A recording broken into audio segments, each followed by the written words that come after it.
恭喜恭喜啊！恭祝大家新嘅一年可以財源廣進啦！咁啊，趁呢個機會咧，亦都俾大家一隻利是股啦。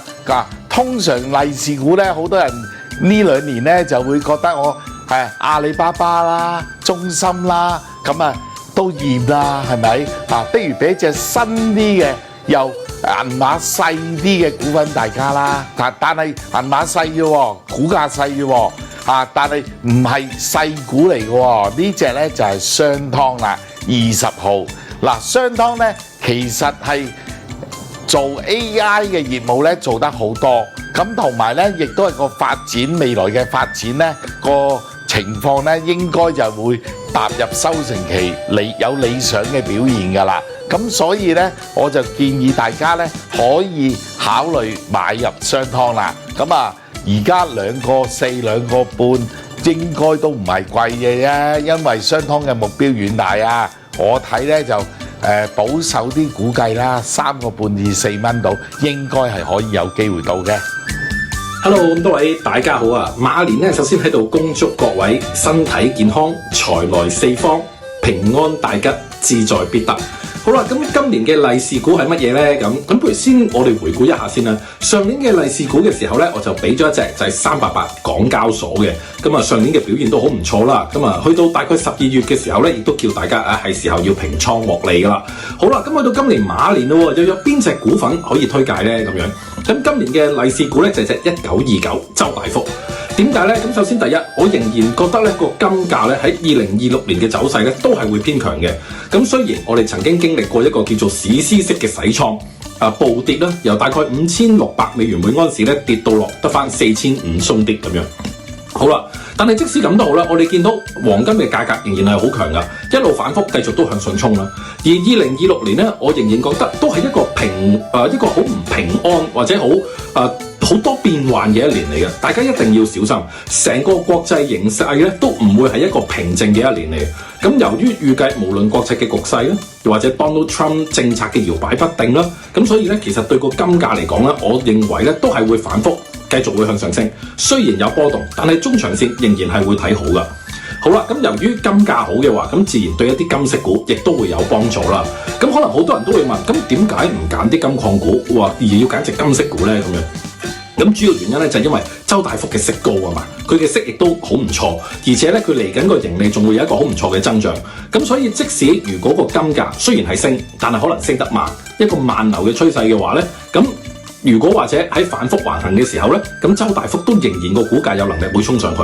但係如果你跟金價走嘅話咧，如果個金價橫行或者個升幅慢嘅話咧，咁就未必可以跟得上個升幅啦。咁所以點解唔揀金價而去揀一啲嘅呢啲叫做息金股啦咁樣？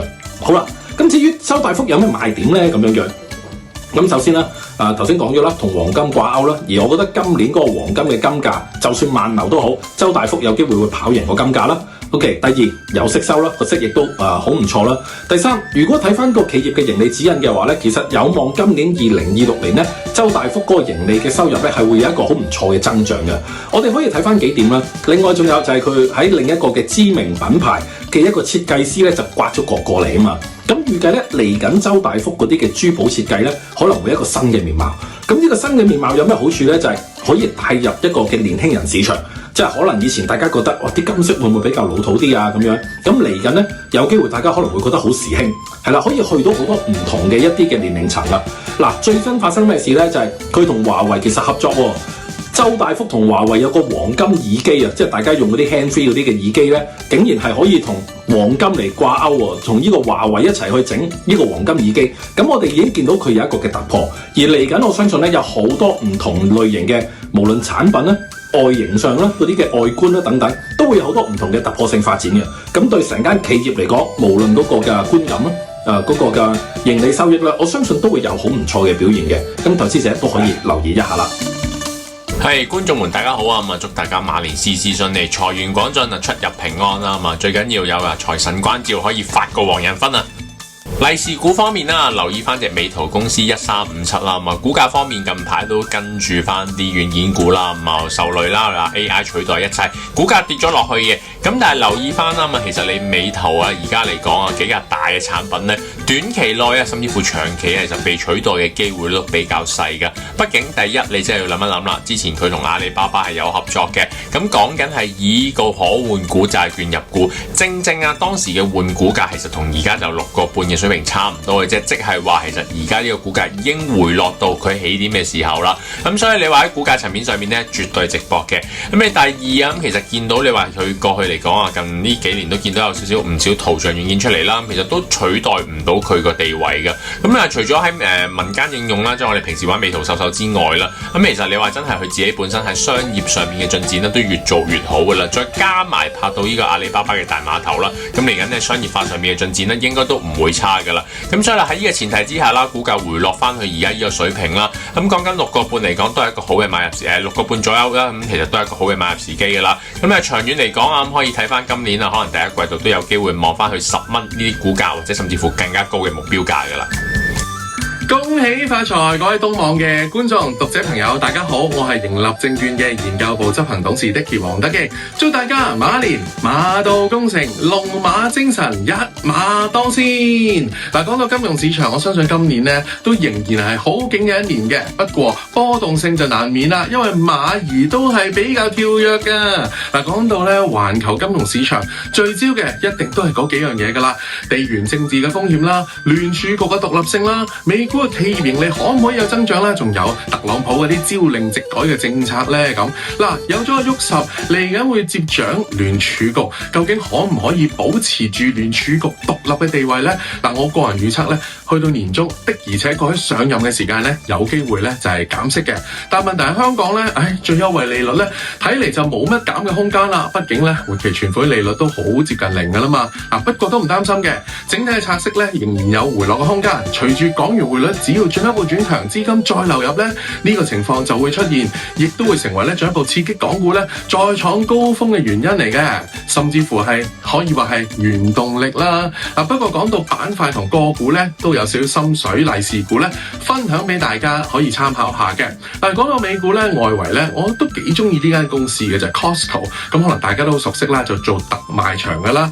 佢嘅業務好簡單，就係大家你要去買嘢咧，你要入會嘅，而年費咧逐年收嘅。咁呢個當然一個好穩定嘅收入來源。咁同埋咧，去到特賣場、大賣場咧，梗係點啊？會買多咗嘢咯，全部咧一大 pack 咁買噶嘛嚇，牛扒10幾件咁樣買。咁所以咧，就淨係呢個業務模式咧，都係可以令到佢嘅即係業績啦，以至到股價咧都有望咧係繼續再創高峰嘅。嗱，講到咧人工智能嘅投資，雖然咧而家感覺上咧都係叫做冷靜咗落嚟啦。Nvidia 都話個1000億咧未必一定投資 OpenAI 啦。嗱 GPU 嘅概念股好多都回落咗㗎。咁但係另外一個咧板塊咧就係 HBM 啦，即係講緊呢一啲即係高頻嘅記憶體啦嚇。其實咧都係另外一個同人工智能同所謂嘅 GPU 咧係唇齒相依嘅嚇，兩者都唔可以話冇咗邊個嘅。咁所以我會覺得啦，即係如果就咁講譬如話 SK Hynix 啦，又或者係呢個美股嘅 Micron 啦，其實都可以提高線。不過佢哋升咗好多啦嚇，最好就等調整先至睺啦。咁翻嚟香港點啊？咁當然啦，騰訊個別嘅呢科網股咧都仍然可以睇高一線嘅。咁當然啦，今年都要留意啦，就係話除咗地緣政治風險之外咧，政策風險咧都不能忽視嘅。譬如話突如其來啦，中資嘅電信股加咗增值稅，咁即係中移動又跌咗落嚟啦。包括好似咧就係呢一個嘅市監局咧，亦都調查個別嘅一啲嘅平台經濟股份，包括咧呢一個即係9961啦嚇。咁其實 Trip.com 咧以至到好似同程啊、攜程呢一類啦，其實咧都係一啲即係旅遊網上嘅一啲嘅預訂服務平台。年青人咧正所謂唔結婚唔買樓都唔可以唔去旅行嘅。咁所以咧長遠嚟講咧，我都覺得咧都可以話睇歌線嘅。就講到咁多先啦，祝大家新年進步，恭喜發財，馬年馬到功成，恭喜恭喜！大大家好，我係 Jason 李偉傑，咁啊祝各位東網投資者啦，馬年身體健康啦，財源廣進啦，出入平安。咁啊，而今年嘅一個馬年利是股啦，就係呢個中國人壽嘅2628。咁睇翻啦，就係集團方面上年方面嘅盈利增長啦，咁頭嗰3個季度都有60%嘅，咁所以喺上年到而家呢刻，咁其實個升勢都維持得到嘅。咁點解咁勁呢？咁啊，最主要就係上年方面啦，內地方面都有新規，就係要求翻就係中資大型嘅保險公司有30%嘅新增保費要買翻 A 股。咁某程度上 A 股越升，佢哋嘅投資收益都得以一個大旺嘅。咁預計翻嚟緊馬年嘅時間啦，咁其實內地股市都可以順應住上年嗰個即係一個持續上升嗰個勢頭啦，可以維持得到嘅。咁所以對今年嘅投資收益嘅帶動啦，咁相信人壽嘅股份啦，或者保險類公司啦，咁其實今年都有比較大嘅躍進嘅。咁所以都最後都祝大家就係馬年身體健康啦。咁啊，本人正開始話事，剛才講嘅股份係並未持有嘅。